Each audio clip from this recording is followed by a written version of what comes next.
back to my channel. Today we are doing a March and April reading wrap up. March was a pretty okay month, and then April was pretty bad because I got sick again. So let's just go through all the books that I managed to get through. First book that I read in March was The Charlie Method by Elle Kennedy. It is, I think, the third book in the follow-up series to Off-Campus series with like their kids. Campus Diaries. Third book in the Campus Diaries series. Charlie Method is an MFM romance, and it's basically about Will, Beckett, and Charlie. Charlie is a girl. They end up like doing like a whole like friends with benefits situation, but it's all three of them. And this is my first time reading a book like that, and it's actually a very interesting experience. Obviously, like, you're so used to like being like reading books about like two people falling in love, not like three. And I was like, throughout the entire book, I was like really confused, like, where is this going? Like, is it leaning more towards one person or is it not? Out of the two boys, like, I was leaning more towards Will, not even necessarily for her to pick, but I just wanted more scenes with Will because I loved Will as a character. Like, I don't know, I thought he was just so cutie. And I rated 3 stars because, like I said, like, I really liked Will, and there wasn't enough Will for me. And I saw a lot of people like saying like how he wasn't like very included in the book compared to Beckett. It was like a lot of like Beckett and Charlie at points, which I definitely agree with. And I do like Beckett. It's just, I don't know, I feel like we're very like lacking Will a lot, and he was just so sweet, and I wanted more of him. What's the word?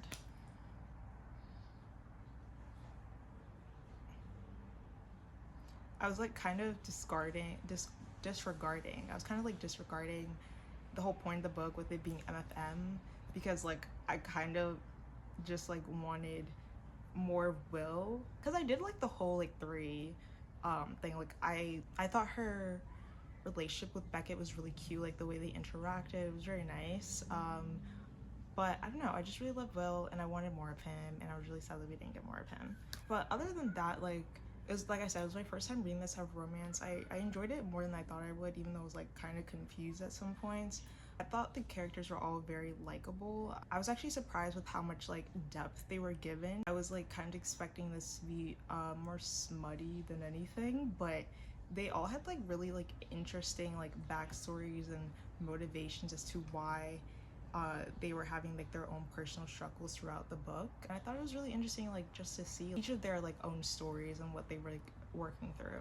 It was weird because I didn't feel like the feelings were skewed in one direction on Charlie's side. Like, I generally felt like she had like the same, I would say like the same amount of feelings for both of them. Like, it was very similar. Like, I didn't feel like it was like a love triangle disguised as a polyamorous relationship. I understood why she wanted to be with both of them and why they both wanted to be with her, why they wanted to be in this polyamorous relationship, basically. So I guess they're just amazing. Like, I just really love Will. Like, I guess the moral story is that I love Will and I wanted more Will. So yeah, but I rated it 3 stars and I enjoyed it a lot more than I thought I would. The second book that I read was Beg, Borrow, and Steal. This is also the 3rd book in a series. It is called When in Rome, and it's literally the first. See, that's why I was confused, because I forgot that the name of the series is the 1st book in the series. This is the 3rd book in the When in Rome series by Sarah Adams. It's called Beg, Borrow, and Steal. Really enjoyed this book.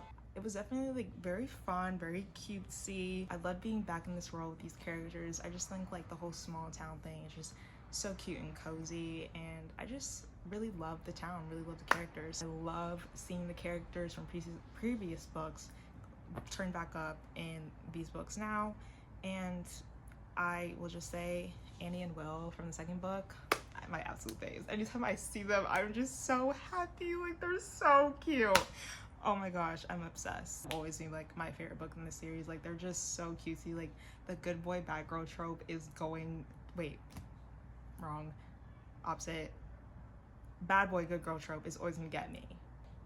It's just so good. And he's not even really a bad boy, but like, he has tattoos, and like everyone's like, oh my gosh, you're too like whatever for our Annie. Anyways, this is not the point of this video because we're talking about Beg, Borrow, and Steal. This book is about Emily and Jack. Emily is a teacher at a school, and basically her and Jack, like, they have like past history. They went to college together. They basically just got off on the wrong foot, and they're kind of like enemies. But contemporary romance book like this, like, are not really enemies. They're more just like, they have like an annoyance towards each other, and they like to like mess with each other, and it's like really cute. Jack comes back into town after having left for a while, and they get like close again. I'm not good at summaries. I'm working on it, guys. Like, just bear with me. He comes back into town after having left for a while, and he reconnects with Emily. They don't really like each other, but it's kind of obvious that like the annoyance is more on her side, and he's kind of like low-key obsessed with her and just like wants to be around her as much as possible, but she can't really see that. Emily accidentally sends an email to the principal at her school, and it contains a manuscript for a book that she's writing, but like nobody in her life knows that she's a writer, and she's like attempting to like pursue this career path. So yeah, and it's like it's a romance book, so obviously you don't want the principal to be seeing that. That's basically a really terrible summary of this book, but it's really good. I loved how they were rivals, but it was very obvious that there were like underlying feelings, just, you know, typical romance book things. It's definitely he falls first, and like Emily is just like being oblivious to it. I also loved seeing how Jack was like so willing to integrate himself into Emily's world. Like, he just wanted to be around her as much as possible, and you could just tell like he was like so down bad for her, and it was just so cute. I love how there was another writing subplot going on, and the whole thing about them having to steal back the manuscript from the principal, like, it was just so cute. And like, I love when writers give like the couple in books like a mission or just like a common goal. Like, I feel like that always brings people closer together in a very organic way. It's just very cute to see like the little like steps that they're taking to like where they get by the end of the book. It's just very cute, and I love seeing their relationship progress very naturally. I rated this book 4 stars, so yeah, I really enjoyed it, and I would definitely recommend this book for sure. The third book that I read in the month of March was Slapshot by Chelsea Curto.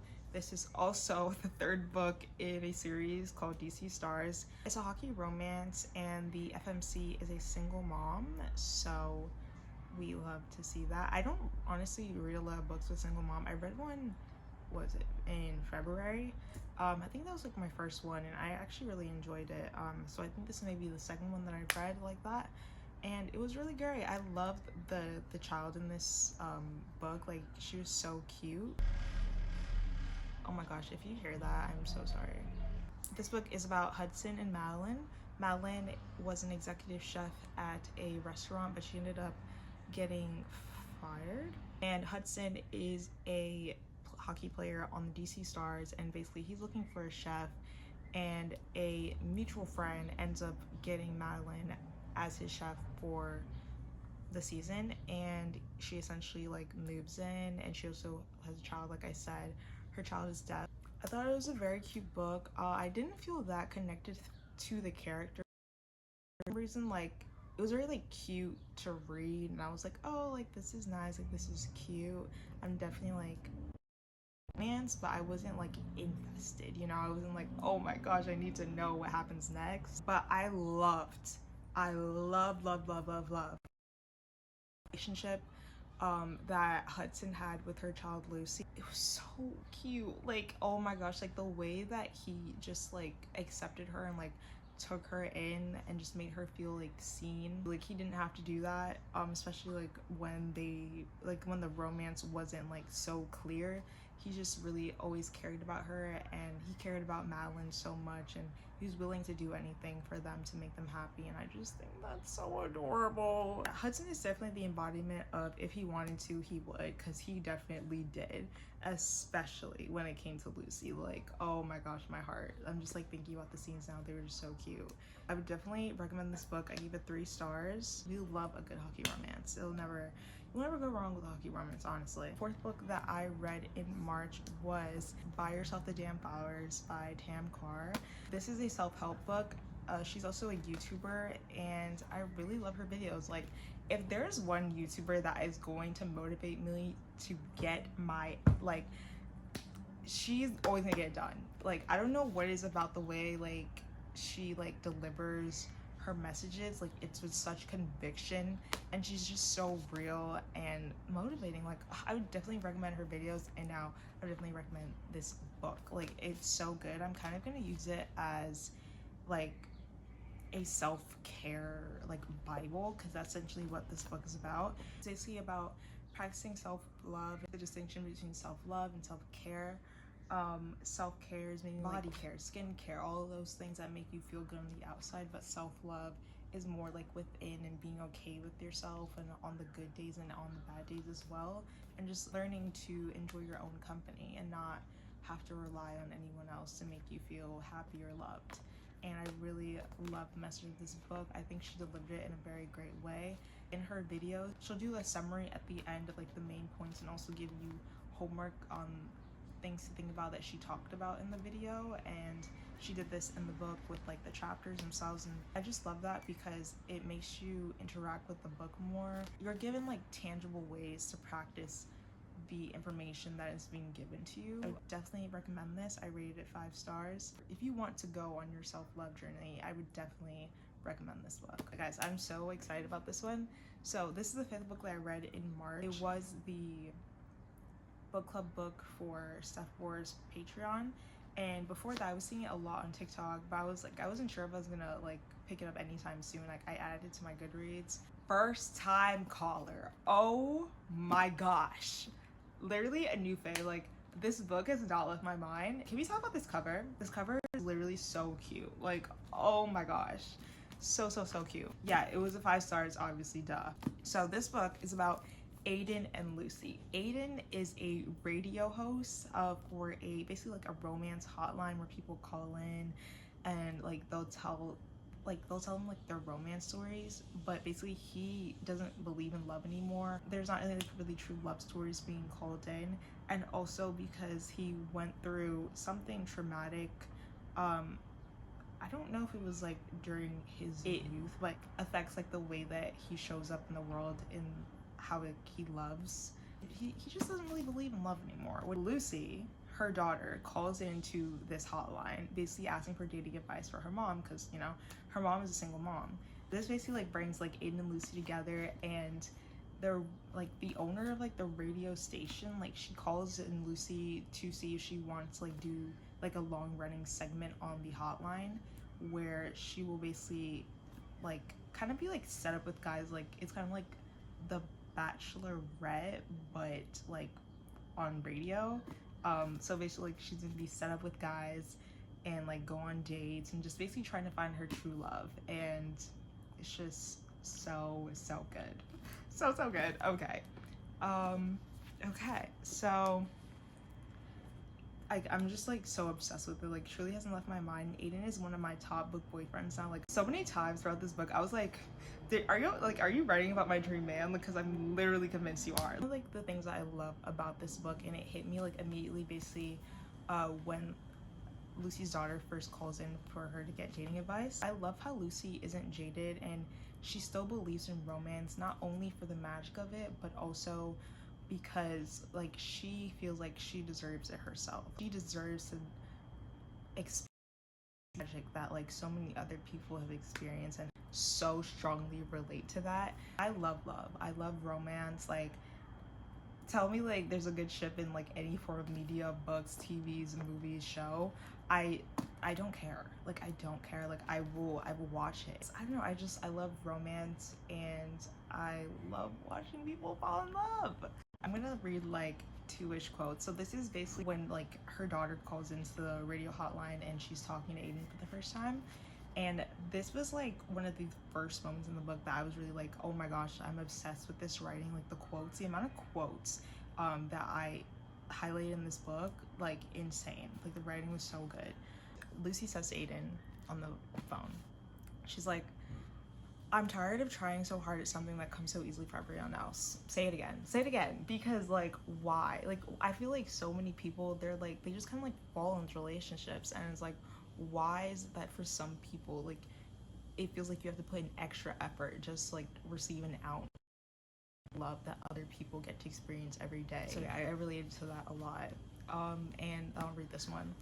She says, but I don't want a relationship to be or something I do because I feel like I have to. I don't want to be with someone if they're not giving me something I don't already have. I don't want to waste my time on things that don't feel like everything I've always wanted for myself. And I highlighted that and I said, like, I feel extremely called out because I do. Like, I don't want to settle. I want like the magic. Like, I want like the real, like, true love. Is that too much to ask for? Is that too much to ask for? Like, I love the entire backdrop and aesthetic of this book. I felt like really transported to like the places that they were talking about, even though I've never been to Boston. Imagination is a crazy thing. It just felt very like cozy and sweet. And I love when books feel like that. Oh my gosh, yes, it is in the early 2000s. I didn't make that up. I love the early 2000s. Like, anything about it, as a 2003 baby, like, oh my gosh, a time. What a time. Anytime like there's some sort of book or just anything like set in the early 2000s, I'm there. I'm sad. That's all you had to say. I also love the radio show aspect. It really felt like I was being brought into their world. I love the little in between pages where it would show when Aiden was like having a conversation with someone else, like a caller on the hotline, like you can see. Oh, side note, Jackson, hilarious. He is hilarious. Like, he had me giggling. Like, I don't know what it was, but like, I love him and I can't wait for his book in this series because he's just so funny. Like, he's so funny without even trying to be funny, and that's great. I love Aiden and Lucy's banter. Okay. Before I was really interrupted. Oh, okay, cool. I just loved how Lucy seemed to like make Aiden nervous, because I feel like it's usually the other way around, but like Aiden was so down bad for her. Oh my gosh, like she like made him so nervous, like with her quick mind and like her charm. He would also get her too, because like he would do something small, like he would do like a quick like touch or just something like he would say, then he would make her equally as nervous, and I love that. But it was funny because like she also like couldn't tell like fully throughout the book. She was like very confused with like where Aiden's head was at, which I definitely like agree with. Like, he is not the best communicator. He's not and that's definitely a complaint that a lot of people have had, that like he doesn't communicate his feelings very well, and I'm not disagreeing with you. But what I will say is that I think that he can deserve a bit of a pass, because the reason the way he is like really based in trauma. It doesn't make it okay, but I do appreciate understanding like why he acts the way he does, and it makes me have like more sympathy and just like empathy from like where he's coming from, even though like he still needs to work on that, and he, you know, he gets there by the end of the book. But you know, I do understand those complaints. I loved how Aiden easily integrated into Lucy's family. Like, it was very seamless, like the way that they all kind of like accepted him in, and he just kind of like fit in with them. It was just really sweet. I loved seeing that. Like, back to the writing, like I was highlighting quotes almost immediately, which hasn't happened in a while. Like, that's when I knew, I was like, oh my gosh, this book is gonna get me, because the writing was so like lyrical and just like such like pretty writing. The last thing I'll say, especially on Aiden like as a character, my view on like his like the way that he acts and his behavior towards Lucy sometimes, when he's like not like being the best communicator and is like being very like confusing. He's scared. Like, he's scared to get close to Lucy because like he doesn't want to like let himself enjoy something and then like have it like ripped away from him. I do appreciate the fact that he's honest with himself, and like we kind of like see into his head. I definitely think if this wasn't dual like POV, I would definitely understand the complaints towards Aiden more, because we don't have any context of like his mind and his thoughts and like what he's thinking when he does these things. Doesn't make it okay, but I do love that like we can see that he's self-aware, even though he's not communicating it. It's not an excuse, but I do appreciate that by the end, he's acknowledged it, and he's made like little steps like to get better, and he makes like a commitment verbally to Lucy that like he will work on like his issues, because he loves her. Those are my thoughts on First Time Caller. I gave it 5 stars. go read this book. Go read this book. It's for the romance girlies. It's for the yearners. So this is like March going to April, because I started it towards the end of March, and then I finished like early April. But the next book we have is Onyx Storm. Now, girl, we have a lot to talk about this one, but I did a reading vlog, so you can actually go and watch that if you want to hear my full thoughts. But let's talk about it a little bit, because this book was something else. Love Fourth Wing. I did enjoy Iron Flame. Onyx Storm, girl, I don't know. Like I said in my review or in my reading vlog, why was it so damn long? Why was it so damn long? I gave this book 3 stars because it was too long, and I felt like I was being thrown like so much information that wasn't like relevant to plot, or just like wasn't like properly connected back or explained. Like, it just felt like a whole lot of information dump, and like nothing was sticking. And it kept taking me out of the book. But as always, I love Zayden and Violet. Honestly, just give me a book of them being happy and I'll eat it up. Because I love them as a couple. This is definitely the healthiest that they've ever been. I love how they're actually like working through their issues together. They're having hard conversations. They're not letting it break them, and they're just working through it together. And they were definitely the highlight of this book for me, because everything else was a hot mess. The pacing was so slow. I cared about the story, but it just wasn't executed well, because I felt like every time I got a grasp on, okay, this is where we're going, this is the point, this is what we're doing, some random piece of information would just be thrown in there, and I'm like, okay, now what is the point of this?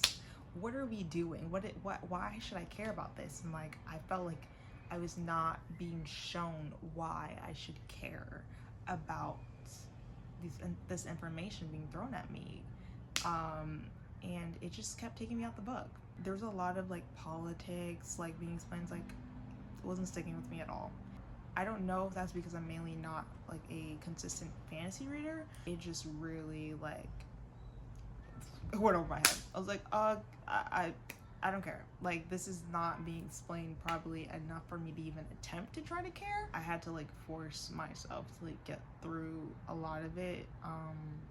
But I love Zayden and Violet. Highlight of the book for me. If you want like a more like holistic view of my thoughts, you can go check out my reading vlog, the video before this one. Onyx Storm gave it 3 stars.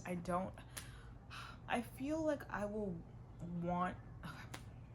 don't know if I'm going to continue this series. I don't, because I love Zayden and Violet and they make me so giddy and so happy, but the thought of having to go through this again is like stressing me out. So if there's like a way we can just extract their scenes, like maybe, I don't know, but we'll see when the time comes around. But yeah, I gave it 3 stars. Would I recommend? You know, it wasn't the worst, but it wasn't the best. So I would say go check it out for yourself and see what you think. So for April, I only read 2 books because I got sick again. So there's that. The first book that I read was a Elle Hazelwood book, Love on the Brain. I'm pretty sure this is either my 2nd or my 3rd Elle Hazelwood book, but it's one of those. This book is about Bee and Levi. Bee and Levi, they went to college together. Bee always thought that Levi hated her, but we obviously find out that he never really hated her and like was low-key in love with her. So there's like this like pining aspect.